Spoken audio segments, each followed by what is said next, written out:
Hello and welcome to Mann's Model Moments and another Tuesday talk. So today I want to talk about China. Now, it probably hasn't escaped your notice that last week in Tiananmen Square, the Chinese held a huge military parade to signify the end of World War II. Now, I didn't watch the event live, I watched a broadcast of it afterwards on YouTube, but I have to say, it was incredibly impressive.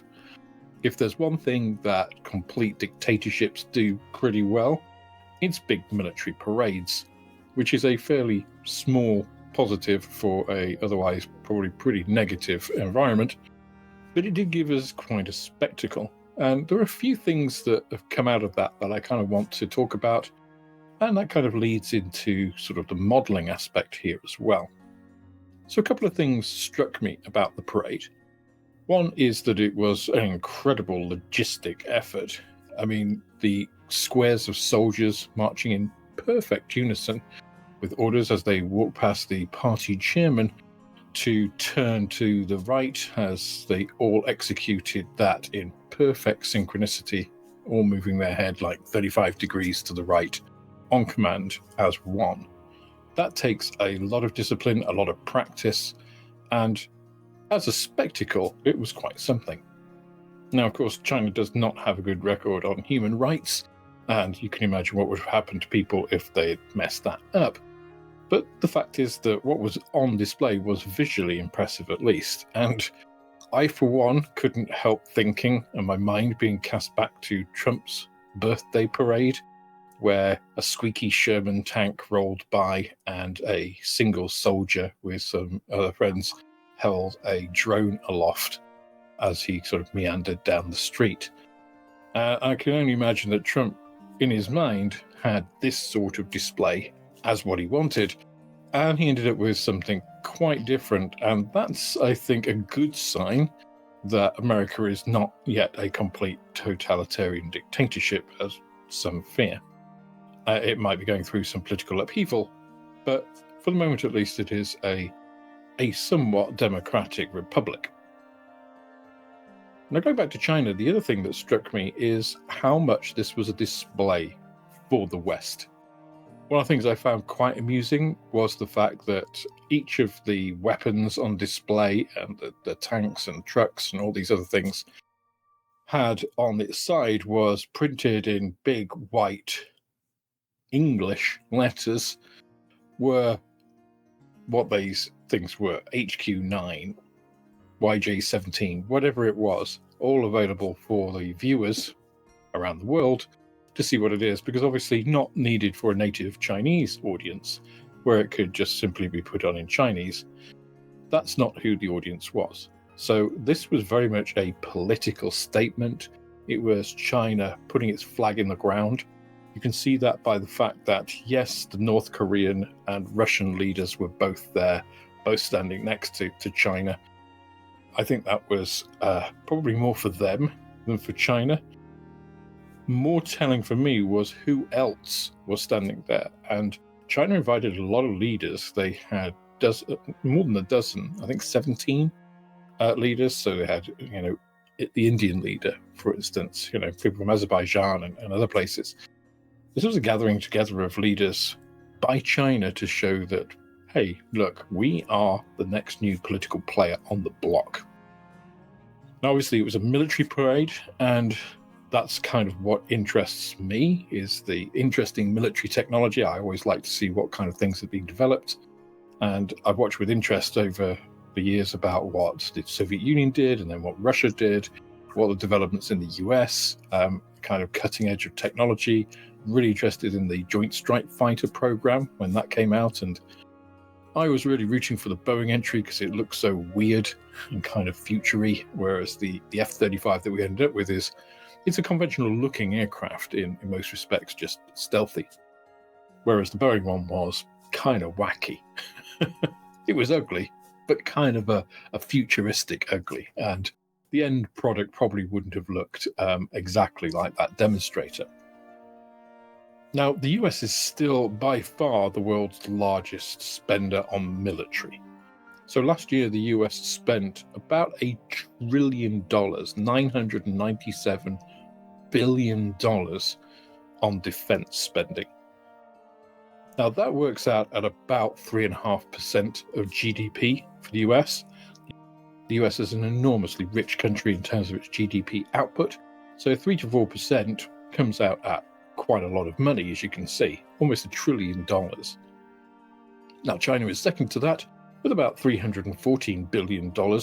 That's only about 1.7% of its GDP, about half of what the US spends. Now, just consider that when you think that China is essentially a dictatorship.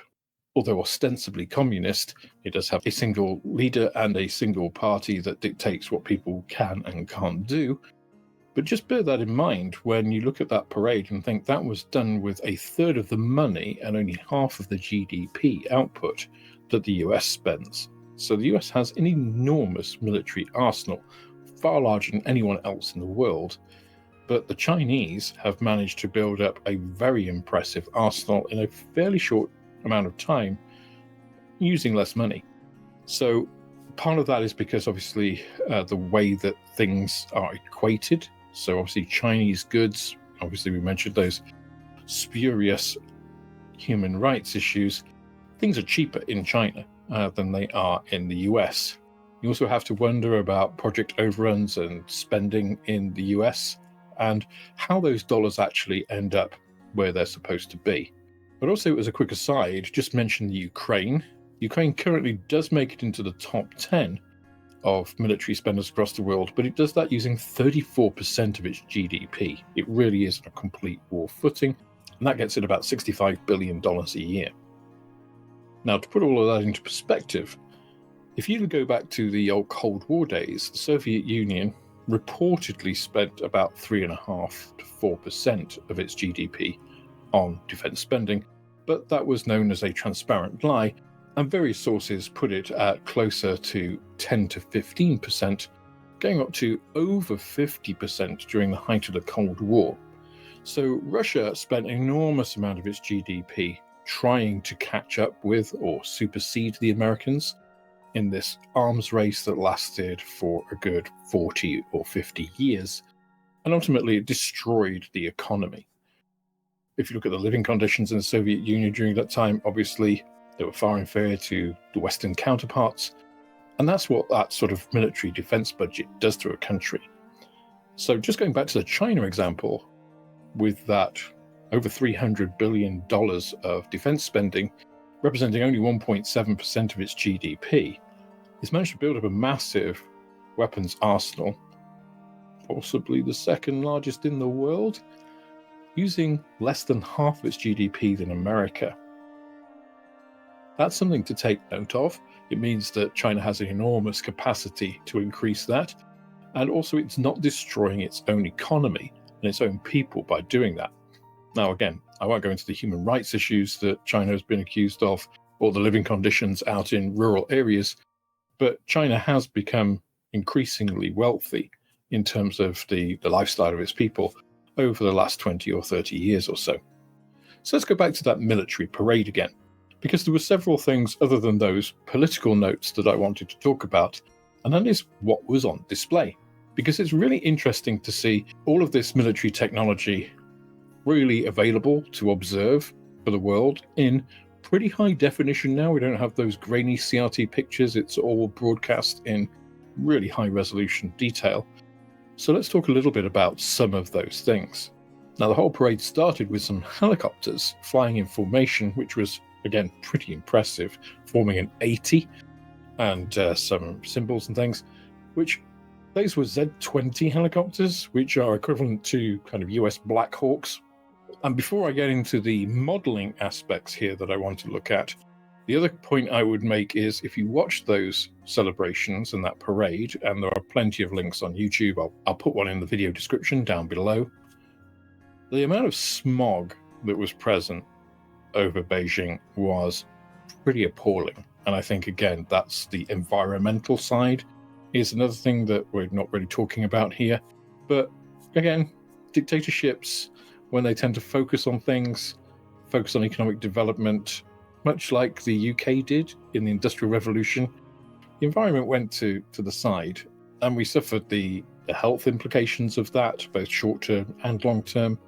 And of course, the world is a different place today because of some of those things.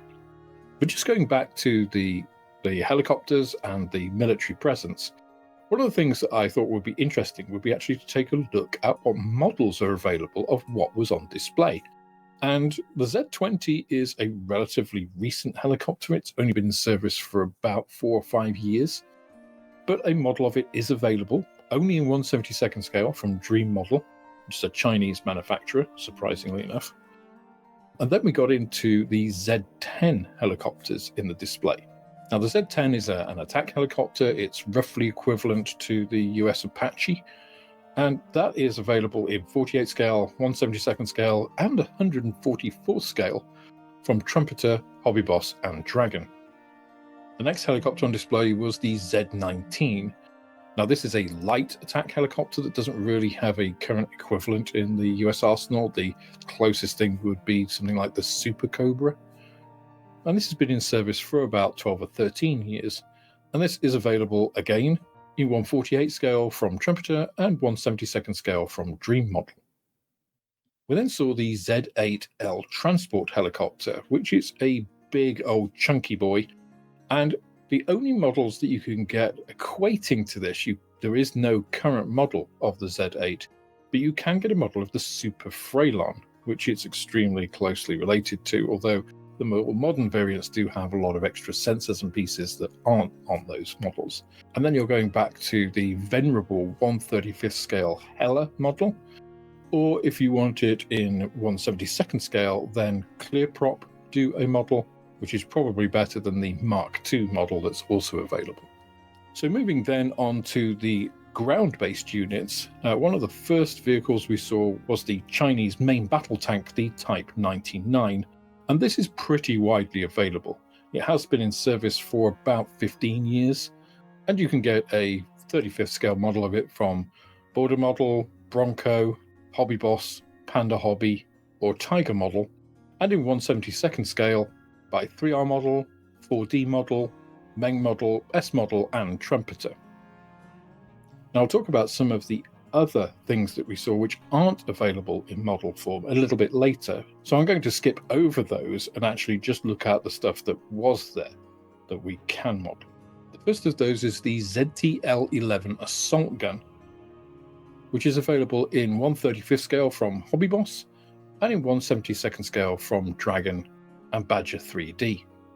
The next thing of note that we can model is the PLL-08, which is also known as the ZBL-09, and that's available in 1/48 scale from Hobbyboss, in 1/72nd scale from 4D Model and Dragon, and in 1/144 scale from Snowman Model. We then have to skip quite a long way through the parade until we get to the HQ-10 missile launcher, which is a naval missile defense system, and that's been around for about 12 years or so. And there we have a 1/35th scale model from Takom. Again, we need to skip through quite a lot of the parade before we get to the JG-21, which is an unmanned subsonic drone for ground attack purposes. And although there isn't a model of that, there is a model of the JG-11, which was the kind of prototype initial version, but this is a larger aircraft. Still, if you want to model a Chinese UCAV, this is kind of the only option you have. Now, if you wanted to model some missiles, or you wanted to have some modern Chinese models on your modeling subjects, we have the YJ-21, been in service for about 3 years, and that's available in 1/72nd scale from Moth Hobby. Now, if you're looking for hypersonic weapons, the DF-17 is available, but not the glider version that we actually saw in the parade, but the standard hypersonic missile.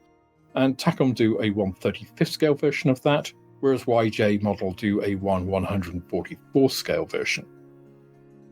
The only other thing to note here is that the JL-1 is available from Snowman Model in 1/700th scale. It's a fairly minor thing. And then we get onto aircraft, where we do have a little bit more success. And first of all, we're talking about the KJ-500A, which is the Chinese AWACS. and that is available in 1/144th scale from Hobbyboss. And then we have its slightly smaller cousin, the KJ600, which is a naval AWACS aircraft, sort of a Chinese Hawkeye kind of system, which is available in 1/144th scale from Warhead Studio. We then get into the mainstay of the Chinese Air Force, the J-16, which you can think of as equivalent to a Russian Su-30, so sort of the advanced flanker, which is more or less broadly similar in capabilities to the F-15 in the US with its various different iterations. Now that as a dedicated J-16 is only available in 1/48 scale from Hobbyboss, though of course you can use Su-30 models from other manufacturers and modify them, and in 1/144 scale from 4D Model again. Now we also saw some J-15Ts, which are basically navalized versions of the same aircraft, and the only one that's dedicated in that scale is actually in 1/700 scale from Macau C, so you can put those on your 1/700 scale naval dioramas. During the flyby, we also saw a number of H6s in various formats, Js, Ks, and Ns. And again, this has no real equivalent in the West at the moment. It's a 2-engine strategic bomber, so it's sort of like a small B-52, or maybe a large long-range Canberra, somewhere in between those two. Now, you don't really have to worry about the different versions because there is only one manufacturer that makes this as an actual H6 rather than the Badger that it was very closely copied from. And that is from Trumpeter, who do it in both 1/72nd and 1/144th scale. Now we did see a YY-20, which is the dedicated refueling version of the Y-20 transport aircraft. And unfortunately that's not available, but you can model a Y-20. And of course you could always adapt that to be a YY-20 if you fancy a bit of scratch building. And that's available in both 1/144th scale, again from Trumpeter, but also from a company called Anagrand Craftsworks, which actually does cast resin models. I've got a couple of those for my Luftwaffe 46 collection. And also by Meng Model, who do it in the unfortunate scale of 1:egg. Next we saw one of the more advanced aircraft that China is touting, the J-35A. And this is a slightly different version of the J-35, which is of course equivalent to the F-35 of the US. Now, J-35A is only available in 1/72nd scale from UMA Model, whereas the J-35 itself isn't directly available, but the J-31, which is the prototype development version of it, is, and that's available from either Trumpeter or again from Anagrand's Craftswork. We then come to the J-20, China's main stealth fighter. Now we saw the J-20A, which is the adapted, modified, modernized version of the J-20, and so far as I can see, there are no models of that available. The closest you can get, of course, is the J-20 itself, and there you have some choices. In 1/48 scale, both Meng Model and Trumpeter make models of that aircraft. In 1/72nd scale, you again have Trumpeter and Bronco, and in 1/144th scale, once again, you have Trumpeter, but you also have Dragon. We also saw the J-20S, which is the twin-seat version of the J-20, and that surprisingly is available in both 1/48 scale from Trumpeter and 1/72nd scale from Dream Model. Now we also saw a whole bunch of things that I skipped over and said that I'd come back to, and some of those are really interesting subjects that I would love to see models of. So we have, for instance, the Type 100 tank, which was brand new here, which features all sorts of things like a hybrid diesel-electric engine, a 105mm main gun rather than the 120mm, modular armor, lots of optics, AI, a unmanned turret, and so on. Again, not available in service right now. We also had an IFV based on that same chassis, which would make it the heaviest infantry fighting vehicle in the world, which again, I think is a pretty interesting concept. Again, I'd love to see that in 35th scale.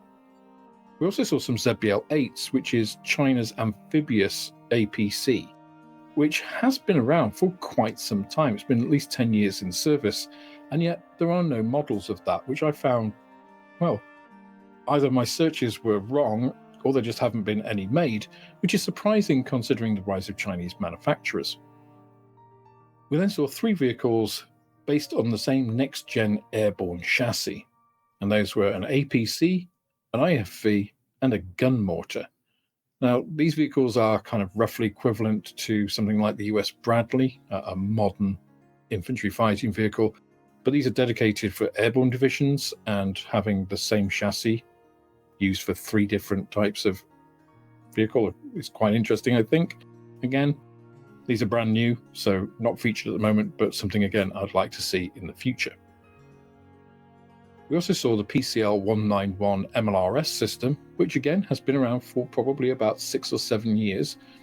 No sign of that in modelling form, again, which is slightly surprising. It's a big MLRS system. It comes in a couple of forms. I think that would be quite an interesting model as well. We then saw a lot of different missiles, mines, submarines, torpedoes, and then we got onto unmanned vehicles, all of which were brand new and none of which feature in model form. We saw an unmanned submarine. We saw an unmanned or optionally manned boat, coastal patrol. We saw an unmanned line-making submarine, a mine clearance vehicle, a UGCV, unmanned ground combat vehicle, a utility vehicle, a drone carrying vehicle. We saw several air defense systems, which are basically brand new or modified versions of older systems. Again, no models are available for those. We also saw quite an interesting new microwave array weapon, possibly used to take out multiple drones all at once, probably used for static defense. Quite an unusual looking large array thing on the back of a truck. Again, brand new, no models available for that at the moment, but quite interesting. And then, of course, we also saw a whole bunch of unmanned aerial vehicles, 4 different types. There were also a couple that were not shown in the parade, were in the pre-prep for whatever reason. But the fact is they have at least 5 unmanned aerial vehicles. Most of them look configured for supersonic flight, so a loyal wingman type program. And a lot of Western commentators have said, well, a lot of these things were mock-up, they were fiberglass and stuff. That's very common. If you go to an air show and see a Eurofighter cockpit, or you see a mock-up of the Tempest, those are all mock-ups. They're not real. So bear that in mind that at air shows and these public displays, these things are often fiberglass mock-ups because they're much lighter, easier to show. You're not carting around millions of dollars worth of fairly dangerous military equipment, especially with things like missiles. Do you really want to be carrying around missiles and showing people those? Also things like naval defense systems. It's just like they're big things that go on ships. So yeah, it's unlikely you're going to detach it or take it before you put it on a ship to put it on the back of a truck to show to people. So I think a lot of that kind of decrying of what was there as not real is a bit silly. And a country doesn't spend $300 billion a year on its military and produce nothing. So that was the military parade and kind of my initial thoughts on it, and some of the models that are available of what's in there. Some of the models I would love to see coming out in the future. I think a Type 100 tank and those next-gen infantry vehicles, all quite interesting looking things. The UCAVs, to me, are really interesting. And I think the UGCVs, the ground combat vehicles that are now starting to come out, again, quite useful. Although I'm guessing Spot the Dog is not the most military menacing kind of looking vehicle. So the last thing here is really to talk a little bit about those Chinese manufacturers, because the models that I mentioned are basically all available from Chinese manufacturers rather than Western ones. And of course, that's only normal. However, a lot of the Chinese market is export. Hobbyboss, Trumpeter, Tacom, Meng model and the like, they're really producing models for us, because I think the Chinese domestic market is much smaller at the moment than the Western market. So it's no surprise that Chinese subjects perhaps aren't as prevalent. But I think as that domestic market starts to increase, as Chinese cities become more affluent and people have more free time and modeling becomes more of a hobby, Chinese subjects are obviously going to become more popular with those manufacturers.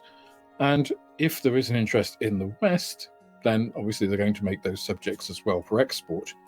Now, for me personally, things like the J20 I've already modeled, the Bronco model, which does actually say it's a J20A, but it's just a J20, are quite interesting. I've always been interested in what kind of the other side is doing, Soviet subjects during the Cold War, for instance.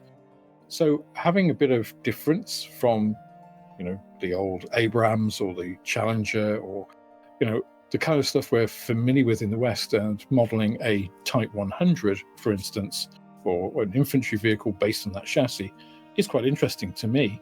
But I don't know how popular those subjects are at the moment in general. So I'd love to hear from you guys what you think, whether you are interested in Chinese subjects, if you saw that parade, and if you didn't, if you go and have a look and check it out and see what's going on in that great big military parade.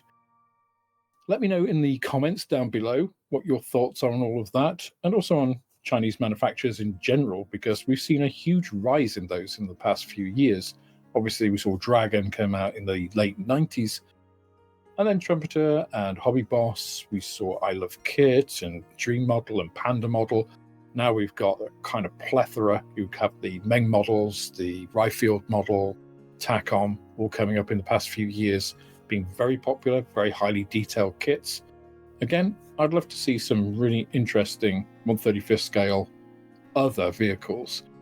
Some of these ones I've mentioned today, some of those are in the parade that just come out or just been in service, to me are quite interesting and a bit of a break from the norm. It breaks up kind of, the not another Spitfire thing. But people can't complain if they're not buying these more unusual kits. So I'd love to know what you think and whether Chinese subjects do interest you or might interest you in the future. Anyway, that's all I got for today. Those are my thoughts. I look forward to seeing you hopefully on the unboxing of Mann's Model Moments midweek model meet tomorrow night. And if not, I look forward to seeing you on the next video. Thanks very much. Cheers, guys. That's all for this installment of Mann's Model Moments. If you enjoyed the video, please click the like button, subscribe to the channel for more like it, and share this video with others you think would also enjoy it. You can also follow me on Instagram, Twitter and Facebook, and if you're feeling generous, then I also have a Patreon, which is absolutely the best way of helping me to grow the channel and produce more content like this. With that, I hope you have plenty of modelling moments of your own, and I look forward to welcoming you on the next video.